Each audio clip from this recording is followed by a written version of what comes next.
This podcast was made for Te Reo Irirangi o Aotearoa, nā te māngai pāho I tautoko. He tangata matakite, he tangata moemoea, he aha te tangata ki tērā atu taha o te arai.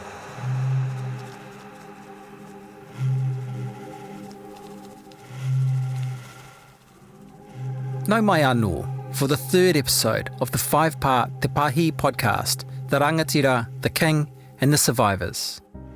Ko Eugene Bingham tōku ingoa, he kaituhi, I kai ripo atu hoki au. I nā tau kua pahure, I rongo au I ētahi kōrero mo te tupuna nei, mo Te Pahi.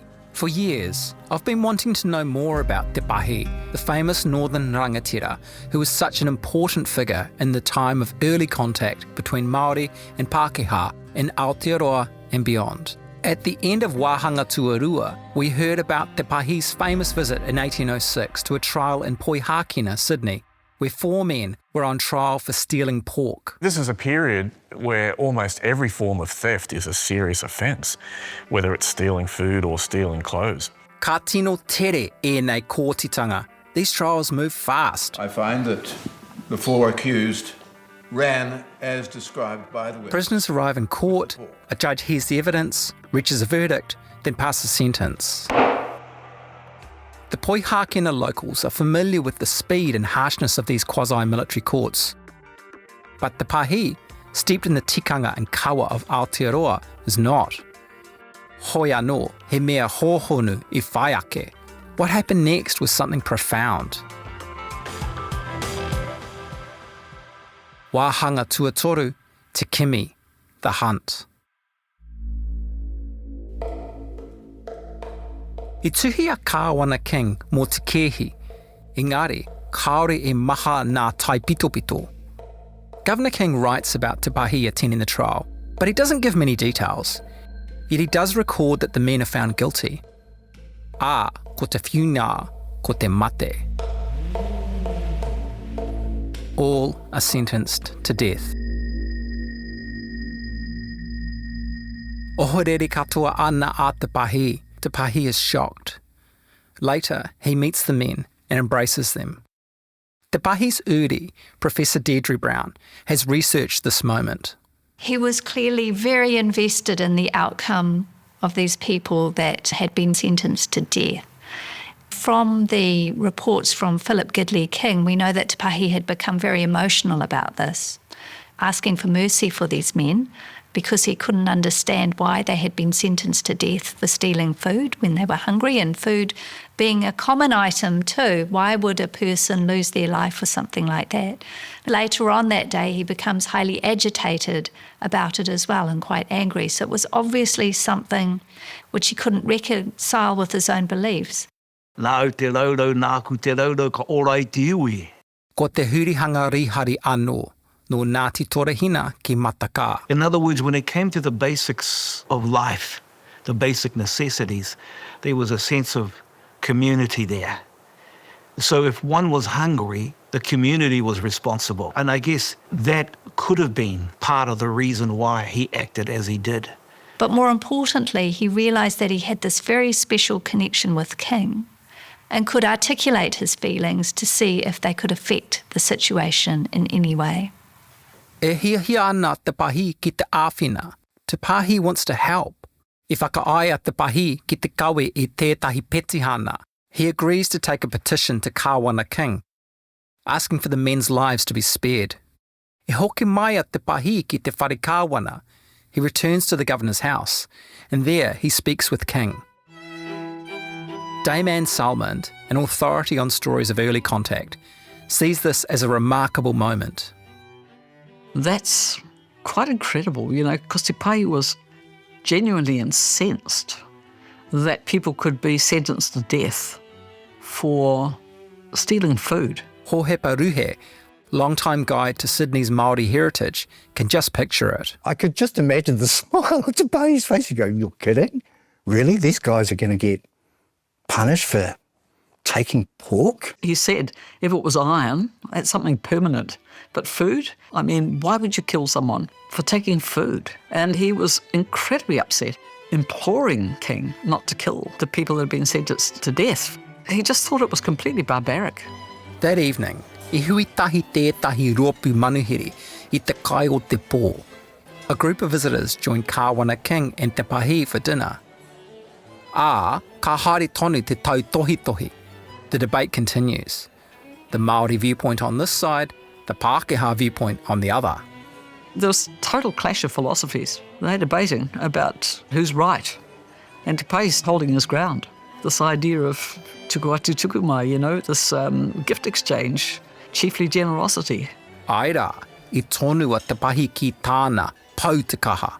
Te Pahi sticks to his guns. After listening to King, he turns to one of the other guests, he kāpene wakaia, a ship's captain. King was expounding on this issue of taking people's property without permission and how you had to punish them severely. And so Te Pahi points at a captain of a whaling ship and said, well, he came to Te Puna and he stole a whole lot of potatoes. Why did you kill him? Good point. Double standards, yeah.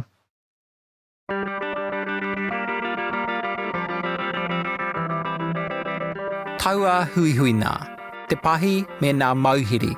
Nā inoia Te Pahi mō ēnei tangata tauhau te painga. He mea whakamiharo katoa. That meeting between Te Pahi and the prisoners, the pleading of Te Pahi for their lives. It's really an extraordinary thing. When Te Pahi's in Sydney, whānau, he gets invited to this court case. Ka whakaro anō ahau ki te pūnaha pāho ki a taringa. I think again of that taringa podcast. Across the floor of the courthouse, he embraces the two prisoners. He then accompanies them back to their prison cell and he tonos for their lives with the governor. And especially something else they said. You know, what cracks me up is that their ure would be running around Sydney now. Yeah. You know, and I think to myself, they're probably boy races or something. And, you know, they would have they'd be none the wiser as to this kōrero, you know, and the importance Ana, ka tahi te whakaro. I ahatia rā, I muri iho. That's such a great thought. What did happen next? Did Te Pahi's pleading work? And if so, kai hia o rātou uri? Where are the descendants of those men? But to answer those questions, we need to start with an even simpler one. Ko wai e rā tāne? Who were these men? But also, ka taia rānei e tātou te tūhura te pono. Is it even possible that we can uncover the truth 220 years later? Kaore au te mōhio, I don't know. Engari, ka au ki te whakamātau. I'm going to give it a go.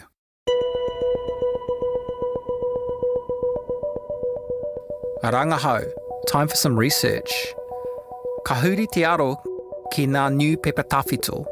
Newspapers from that time are archived online. So I scroll my way, day by day, through the Poi Hākena newspapers of 1805 and 1806, when Te Pahi was there, looking for court reports. I mōhiotia ana ētahi taipitopito mō te kēhi. We know some details of the case, into 3 casks of provisions, like the fact that it involved the theft of pork, he miti poaka, I tāhainia. Ka mutupea. and stealing from thence 35 A report from Rātapu te tuarua o Pēpueri i te tau ko tahi mano warurau maono, Sunday, February the 2nd, 1806, in the evening of the day above. in the Sydney Gazette and New South Wales Advertiser. The judge advocate could not refrain from observing that in an infant Kaore e kore, ko tēnei tonu, without a doubt, this is the one, nō reira. Koe nei te tūwhiri tuatahi, this is the first clue. From here, perhaps we have a chance of identifying Nauri or Ēnei Tāne, the modern-day descendants of these men. Engari, me āwhina tia au. I'm going to need some help. I'm Deb Morris from Genealogy Investigations. We're a family research firm in Wellington, and basically we look for and find people. I pass on everything I've learned about this case to Deb Morris and her business partner, Dr. Fran Tyler. Mehe wai Māori e, with a bit of time and a bit of luck, they may be able to find the descendants of these men. Ka tīmata raua I tā raua rapu, ka haere tonu au I tāku.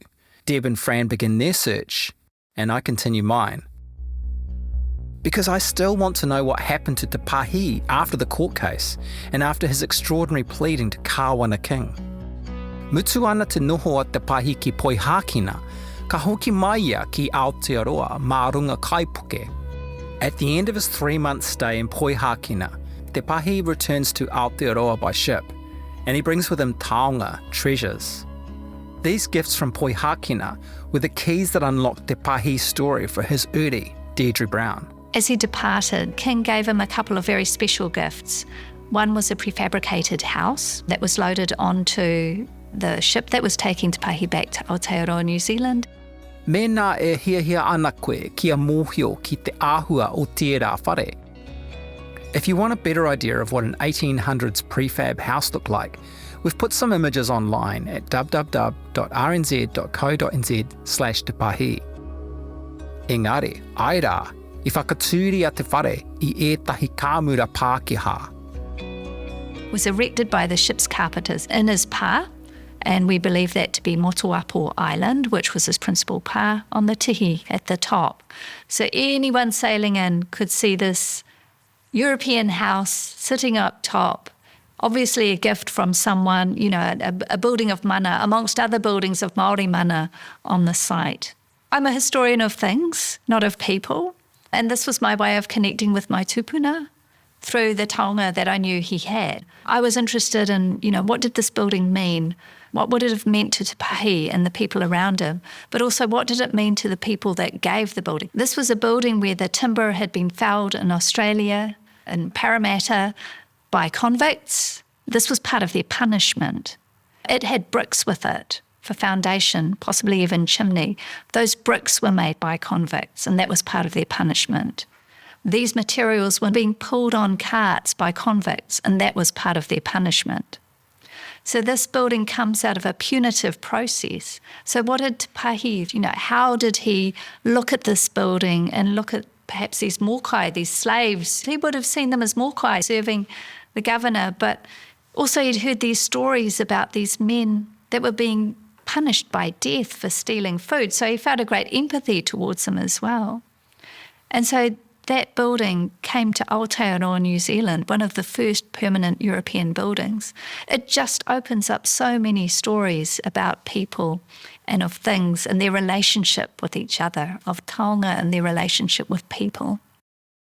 E hara hoki e te mea ko te whare anake he taonga motuhake mō Te Pahi. The whare wasn't the only taonga from Kāwana King that Te Pahi brought home.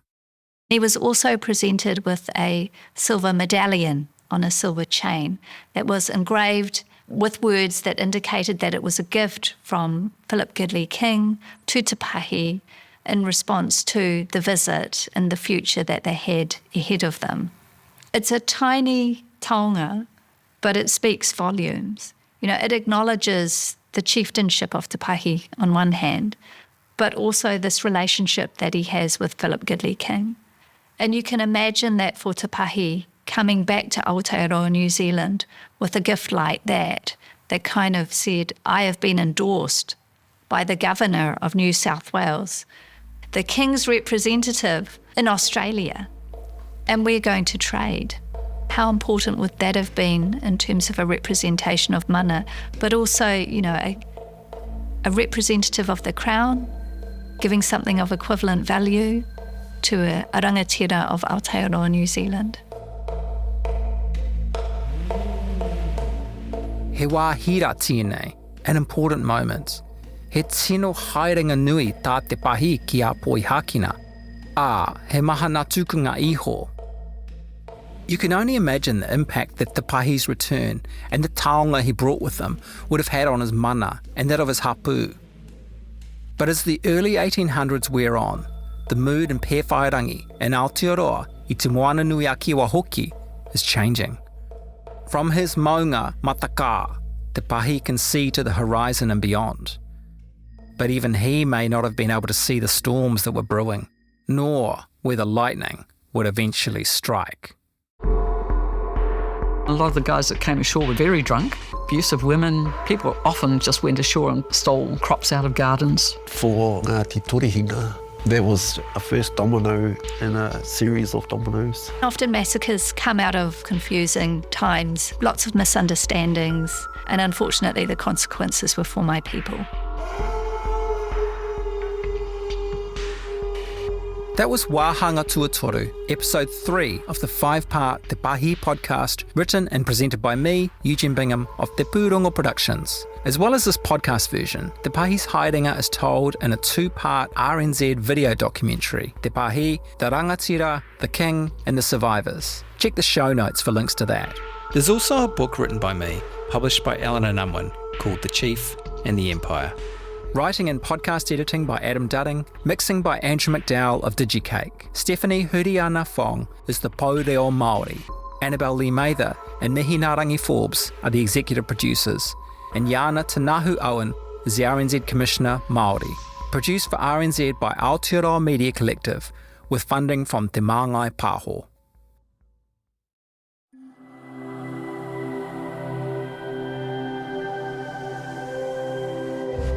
Ko te reo, te take.